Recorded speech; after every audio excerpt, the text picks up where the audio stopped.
It's the last word for your Wednesday, and this topic comes directly from you. Many of you have been emailing me. I've received actually 5 or 6 of these emails in the last 2 weeks asking me about debanking and if you're going to see your bank pull out of its relationship with you because you've seen some news around this. And there is some news covering this a little bit.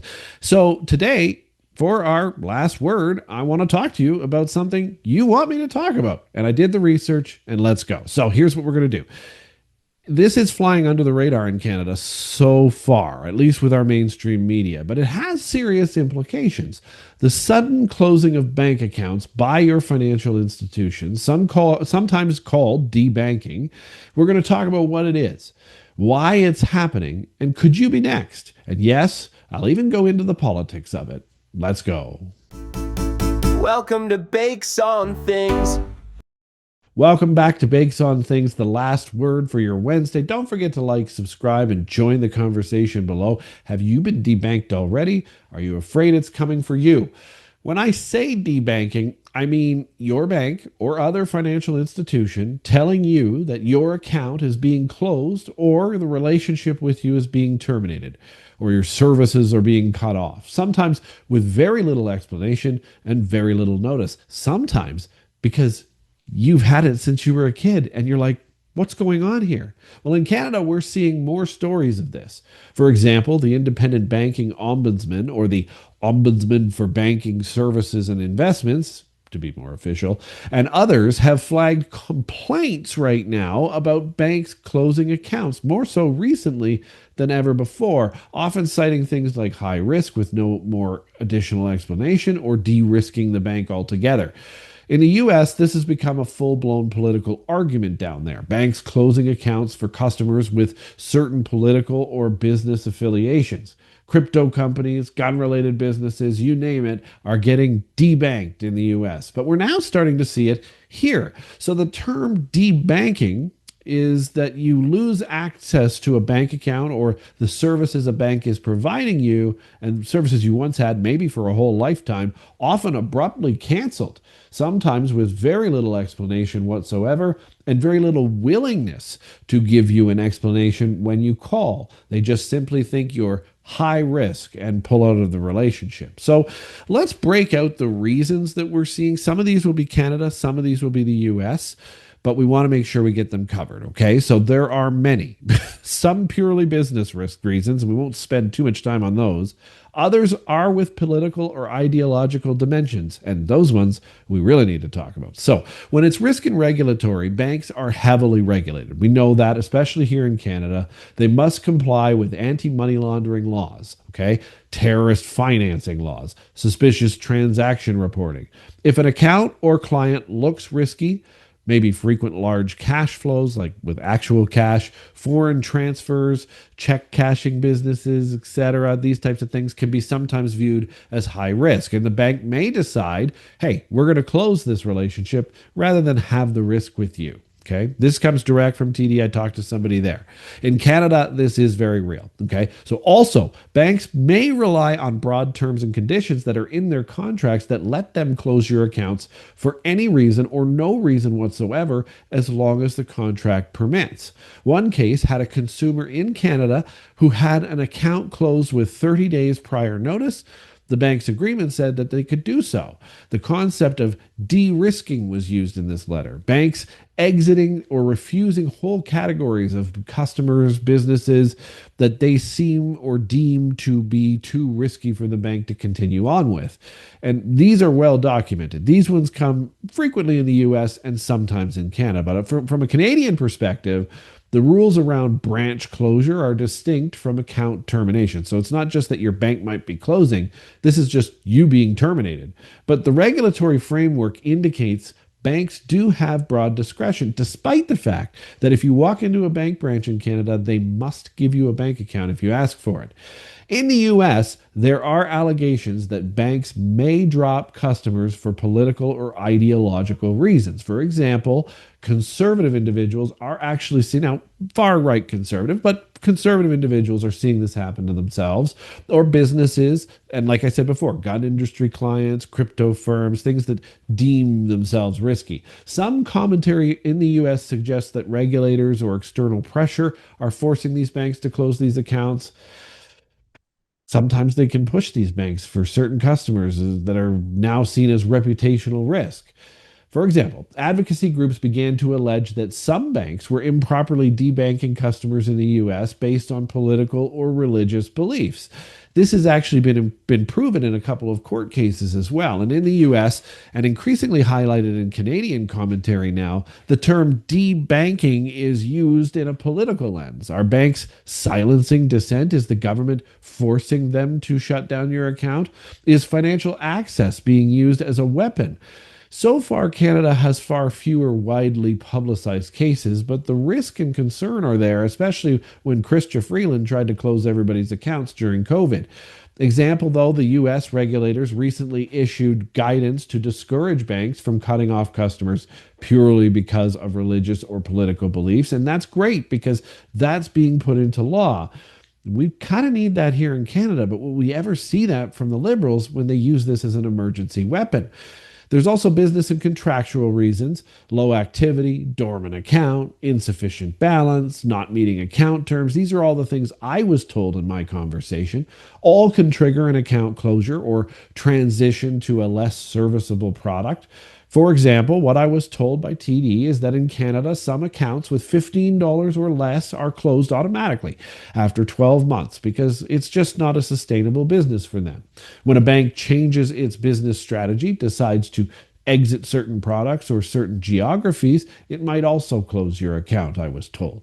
The bank customer contract itself often gives banks the right to terminate this relationship. And then on Reddit, which is a rabbit hole I sometimes go down, like I know some of you do, there was a post about accounts saying they could be closed for any reason, and the banks don't need to really disclose why. They can give you a generic reason like high risk, and often that is what they give. They just choose to terminate the banking relationship with very little reason at all. So the question arises in Canada: is it legal for a bank to close your account? The short answer is yes, and it's weird because you could just walk down the street into another bank and they have to give you an account, but then they can close it later. So yes, generally, with caveats. Canadian banks are governed by federal legislation, for example, the Bank Act or the Financial Consumer Protection Framework Regulations. The contract that you sign with your bank usually gives them broad discretion to terminate your account with some notice. For instance, the OBSI reviewed a case recently where the consumer's account was closed. The bank's contract allowed closing that account with 30 days notice, and they did it. So none of it was really offside here. You have rights, though, as a bank customer in Canada. For example, you have the right to basic banking services, meaning, like I talked about before, you can go down the street, walk into the bank, and they have to give you basic banking services. These are protections from unfair practices, the right to disclosure when opening an account, for example. But these things can be negated by these contract cancellations. And there's general law in Canada that says a bank cannot close your account for reasons you might dislike, like political views, or that they must give you a detailed explanation if that is why they're closing your account. Indeed, some banks may be prohibited from giving full explanation in some circumstances. So, for example, if it interferes with a fraud investigation, they don't really have to get into the details of that with you. So, here's the thing: the lack of explanation in Canada is a scary thing because, yes, they can't do it, but yes, they can do it. And that's the thing. The information disseminated against you on prohibited grounds like race, gender, religion, you may have recourse under those human rights laws. But if they protect that information, how in the world would you ever know that was the reason? So whether that applies in bank account closures context makes it murky in Canada and is less well tested in our legal system. So legal, yes, they can close it because they can be very vague about why. And the contract and regulatory framework allows that, but that doesn't mean it always feels or is fair. So many of you in those emails have said, "Have Chris, can you investigate this?" Yes, we just did. Can it happen to me? The answer is yes, unfortunately. And here are the red flags to know if it might be coming for you. If you have an account that has sudden, large, unexplained deposits or withdrawals, let's say you sell a whole bunch of stuff on Kijiji or something, they can see that as high risk and close your account. Check cash operations, things like that. Banks may flag you as high risk and choose to exit the relationship. High NSF fees, things that look risky. If you're in a business sector considered risky as well for banks, your small business account could get closed, like crypto, cannabis, adult entertainment, check cashing, firearm, overseas remittances. You may find it very hard to maintain banking services that way. You can still get them because you have the right to banking, basic banking services. But also, if your account is dormant too, very low or minimal usage, that's another reason to think that maybe the bank might close that on you. So keep your account active. If you note sudden policy shifts in your bank might decide to no longer offer certain services or products in your area. Talk to customers around you. Did they get the same letter? In a political ideological sense, if banks or regulators decide that a business or customer type is reputationally risky, then you might be in that category too. While we have fewer Canadian high profile cases of politically motivated debanking, the US experience shows what we might see bleed north. And the bottom line is we have a liberal government who likes to take full control of your life. And so, therefore, yes, the risk is real. You'll get debanked for your opinion. However, there are some legal ramifications to that, and it could be very risky for the bank to use that as the reason. So, what do you do if you get a letter saying you've been debanked? Well, if you wake up one day and you're told your account is being closed for whatever reason or your service is cut, here's a bit of a roadmap of what to do. First, you're going to get the written notice. We know that. Banks should normally give you a notice, check your account agreement, something like that, some reason that they're going to give you for this. Then you need to call them and ask for an explanation or go into the branch. While they may not legally need to tell you everything, ask for what you can get. Know your rights under the Financial Consumer Protection Agency of Canada, the FCAC, and your provincial human rights or consumer protection body. Each province tends to have one as well. Find a replacement bank quickly and a replacement account. Don't wait too long. Open an account elsewhere. Transfer your regular payments, pre-authorized debits, direct deposits, all of that ASAP while trying to figure out why you were debanked. Then check for hidden fees or leftover obligations you may have at the bank that's debanking you. If the bank gives you a deadline to move funds, make sure you comply with that because they might withhold them after that. Avoid check holds or missed payments. Document everything you get, see, talk to, hear from the bank. Keep correspondence, dates of closure, reasons if they actually give you one, transfers made. Consider complaint routes. Again, you can complain to the FCAC if it's a federally regulated bank about unfair treatment. And if you believe you're being unfairly treated, you can approach the ombudsman, the OBSI, if you believe the bank didn't act fairly. For example, OBSI published a case of a business whose account was closed within 2 weeks' notice and no explanation. They won that case, and the bank has now reopened it for them. If you believe you were closed for discriminatory reasons, things like religion, race, political affiliation, sex, whatever it is, you might consult a lawyer or a human rights commission as well along with this. Plan for cash flow interruption just in case there is any. If your business depends on banking, debanking can be absolutely brutal to your business's results. Have backup plans, including another bank account you can use, credit union account that you can use, alternate payment methods, and then take preventative measures now. Don't wait for this to happen to you. Maintain good account behavior.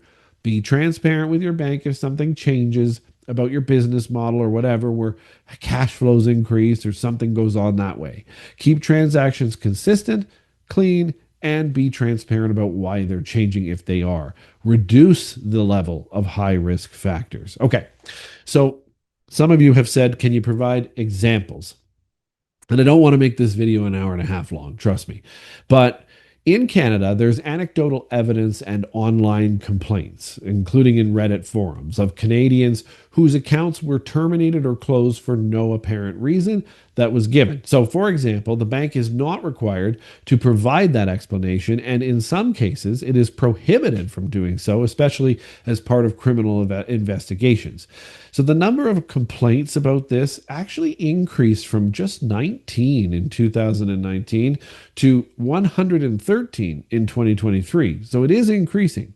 Also, the OBSI had a case of a check cashing business that had its account closed, losing access to all banking services instantly.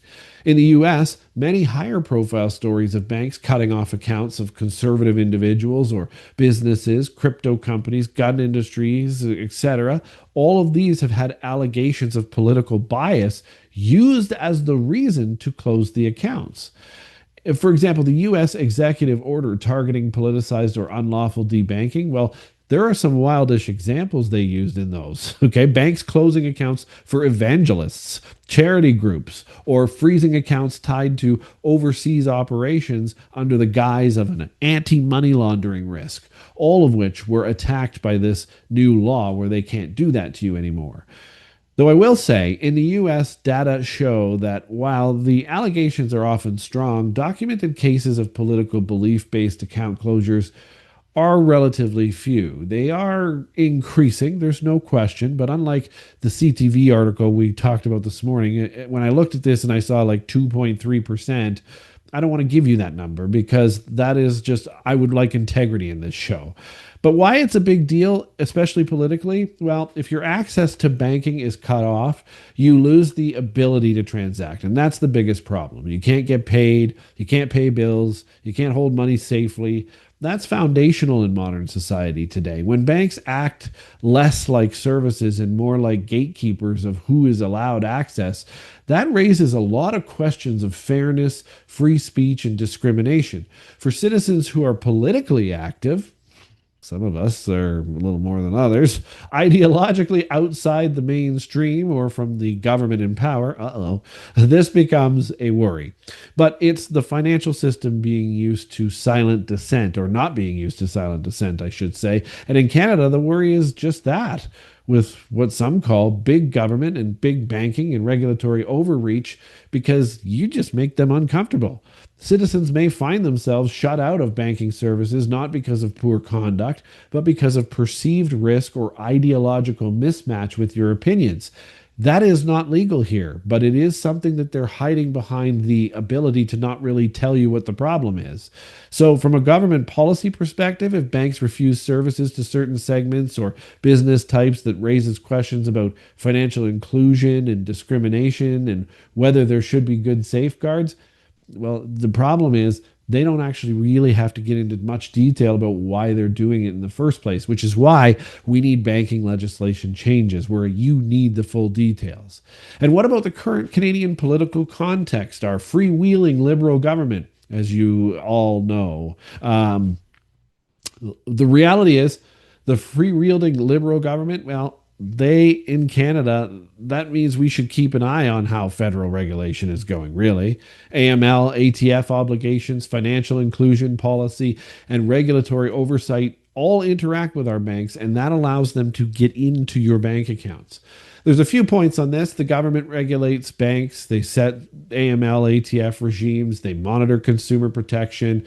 Banks therefore have to respond to that regulatory pressure, and when that happens, there's the access to your account. If the government or regulators push banks to disallow certain businesses or individuals or see certain behaviors as risky, banks may actually overreact. Oh my God, the government's on us. They're talking to us about this person. Let's just end it now. And they preemptively close accounts, which technically should be illegal. If the political ground tilts such that certain groups are less liked all of a sudden, there's also the potential for banks to deem them higher risk from a reputational or regulatory viewpoint. So there's a lot of potential risk with this. The Canadian system itself has protections for you, but the protections themselves are vague. And that's why we are seeing more debanking happen. So if you are hearing about getting debanked, if you receive a letter, go for the information, get the information as much as you can, and legally challenge it if you feel like it is politically or otherwise motivated that's inappropriate for a reason to close your bank account. Thanks for watching Bakes on Things. Don't forget to like, subscribe, and of course, have a conversation about this below. This is a very serious issue. This is access to your money. And the government has far too much overreach into our banking system to be involved with this, as we know from COVID when they froze people's accounts during the convoys. So this is a very serious issue. There are some key takeaways from this episode I hope you got. But if you have more questions about this, definitely direct it at your bank. And hopefully we don't see as much of this happening in the future. That's the debanking issue.